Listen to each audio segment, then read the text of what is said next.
right, guys, so today, guess what we're doing? We're visiting the old colonial city in Lima, Peru. That's right, the colonial squares. So we've got a tour guide that's gonna show us around in a few different key spots where the aristocrats used to live and govern the city and stuff like that. And then at the end of the tour, it's supposed to end with a visit to San Francisco Monastery, basically the church, the Catholic church at the time, where there's also the great catacombs of San Francisco church, basically in the basement. Not sure we're going to be able to film that. If we can, oh boy, I sure hope I can deliver this to you guys. But if not, guess what, guys? It's like we're going to enjoy it and we'll let you know how wonderful it was or disappointing. It's a little gloomy subject, right? So it's like you've got this amazing church, really an amazing church that is supposed to be spectacular to the eye, with great artworks and everything, and then this gloomy catacombs concept downstairs in its basement. But if we do get to show it, I'll explain a little bit why that happens. So guys, our tour starts at the San Martin Square. As you can see over here, these are some of the wonderful buildings in the San Martin Square. They were basically built by the aristocrats in the day, the rulers, the wealthy rulers, of course, those that came over from Spain and Europe that were the delegates, if you will, to manage the colony and to make sure that, you know, look, hate to say it, but to pillage and plunder all of Peru's wealth and to ship it back over to the homeland. That was the purpose of colonizing in those days. So, you know, there you go. And this is how they lived back then in these buildings. These buildings have been restored, obviously, back to their original looking and feel. And it's amazing. It's like, now, this square used to be a marketplace back in the day with a lot more shops and stuff like that, because when people, they did actually live in these buildings, it's like, so they also needed the shops and needed to get their supplies and stuff. So this whole market space that you're seeing over here, well, this whole square, I mean, was a market space. And yeah, I guess everything was sold here at one point. Everything you could possibly need. You probably did not need to venture out too far to get anything.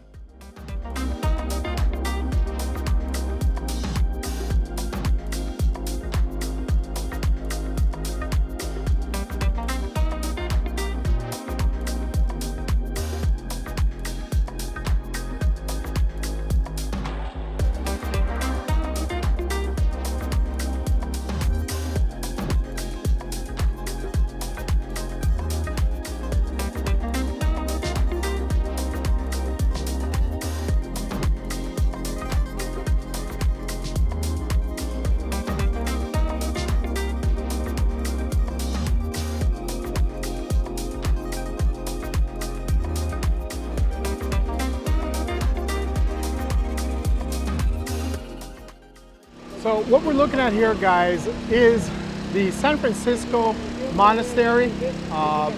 Look at it. Isn't it something in all its glory? I hope you can hear me well over the jackhammering. Well, sadly, the San Francisco Monastery does not allow you to take photos or video or anything like that, so we couldn't show it to you.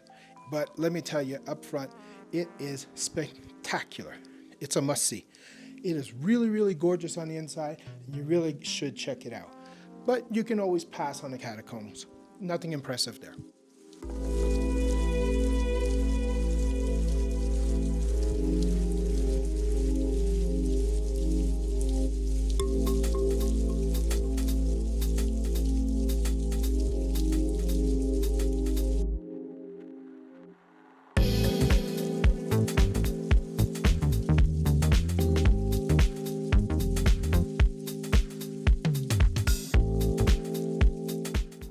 So unfortunately, the last square that we're going to visit, the main square, looks like there's a protest going on, so we're not going to get good clear shots of the presidential building or any of the other municipality buildings in there, and this has just not been a good day for us today, unfortunately.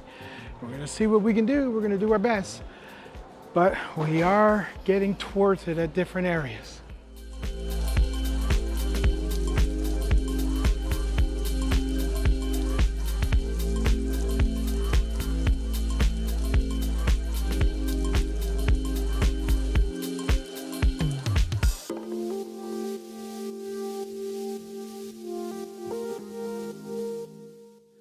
In our tour group, we had a couple of really fun-loving guys, and they actually managed to convince this police officer to pose for a photo op with them. As you can see, even though there is a protest going on and everything has been blocked off and everything, and police are on alert, it's still kind of a relaxed atmosphere. Nothing being taken too serious, so it's okay.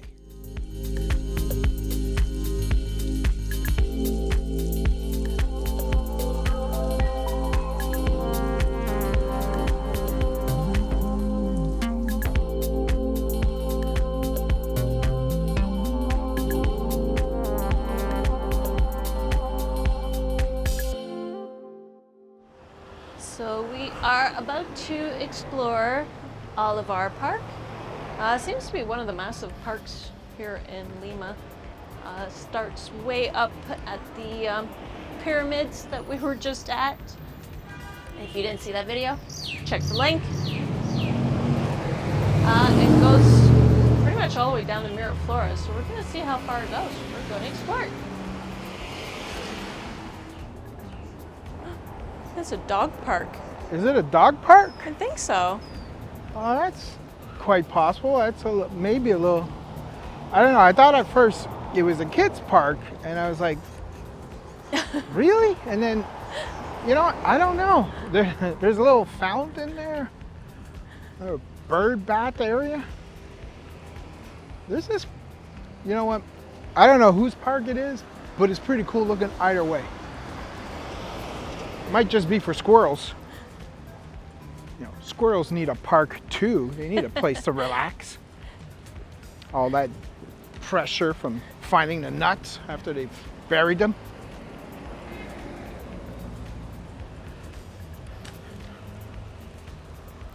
Oh, there's koi. Nice big koi in there too. Look at that. All right, guys, Miraflores. Anybody says, all you need is 1 or 2 days in Miraflores, there's not much to see or do there, I want you to just slap them. And then give them this video and all our other videos, because there is a lot to do here in Miraflores, and it's just stunning.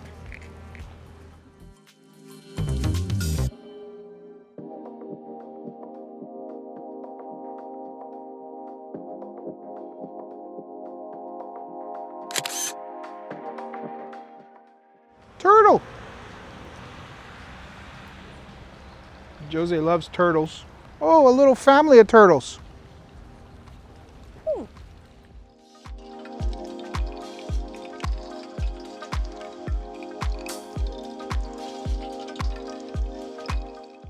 Wow, a special treat for Jose. Turtles! I love turtles.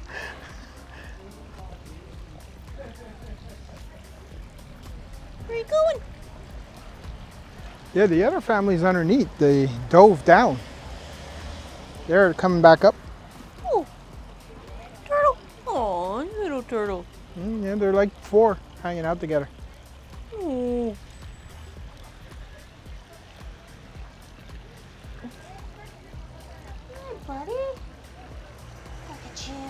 The mama and the papa and the baby turtles.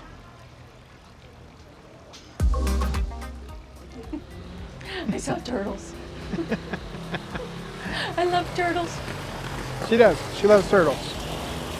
Yeah, so this is what the Parque El Olivar is all about.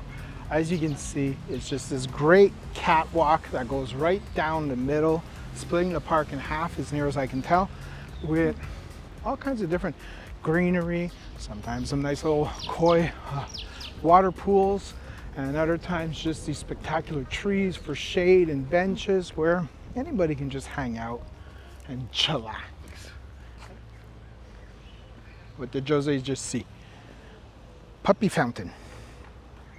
Doesn't work. Nope. Puppy fountain. Yeah. It's adorable.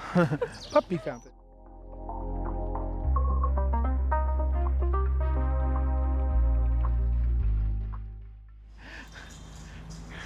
Jose's trying to lose me again.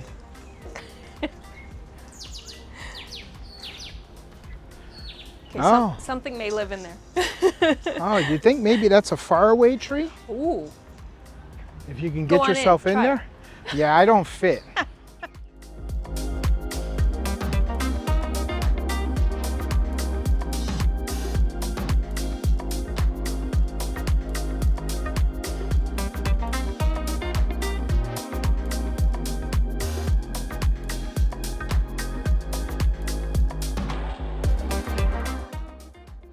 Okay guys, Jose has just shown me the trees in this same park.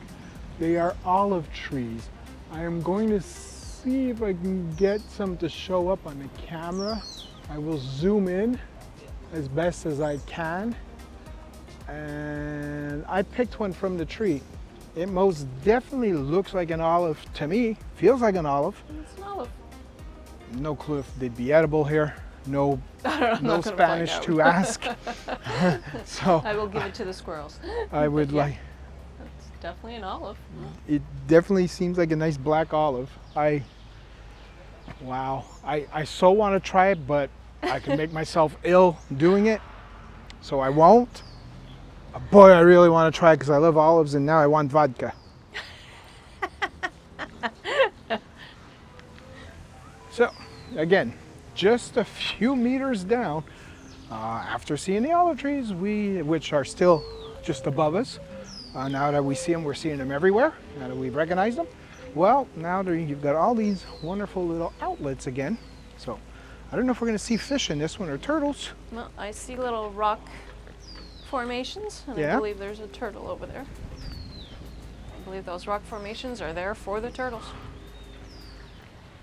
Josie's so smart. So they can sun.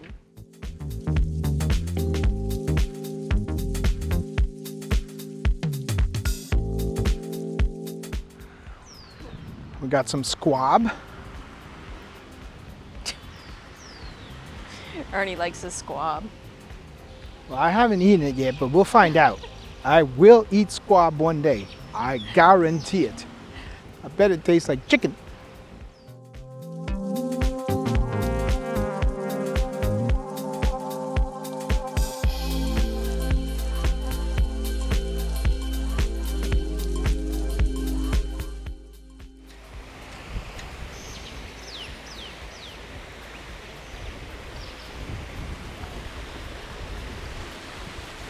Oh, look, makes for a very nice bird bath.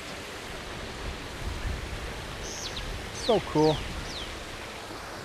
Turtles in different areas sunbathing, getting their shells all toasty.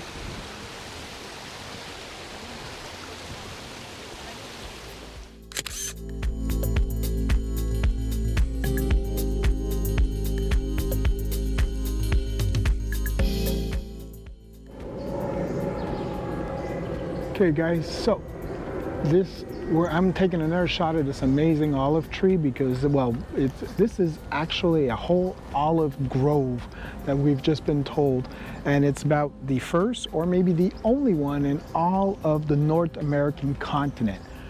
So this makes this a very special place, for one. Two, yes, these are very much regular olives, totally edible, totally regular olives. Now, they do belong to the groundskeepers. It's actually a heritage thing that happened here at one point, and that's why you technically are not allowed to pick them because they don't belong to you. They do belong to people already, so you shouldn't be picking them, which we just found out. But technically, yes, you could just pick them and eat them fresh off the tree. Now, apparently they're disgusting that way. They do need to be put in brine and everything, and I guess softened up. Apparently a fresh olive is not a good olive.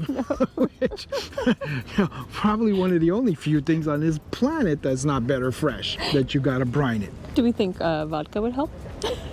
I think we could try that. But yeah, so these are just really good black olives, and basically this whole olive grove that we've been seeing, walking through everything, has actually been gift to the groundskeepers at one point. Green, black. Nice.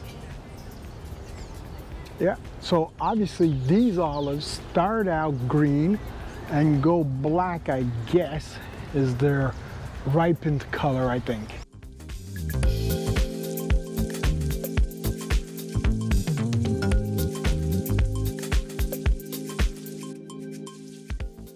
Well, fellow monkey travelers, this is it for today's video. We really hope you had a good time. If you haven't already done so, go ahead, like and subscribe, and stay tuned for our next video.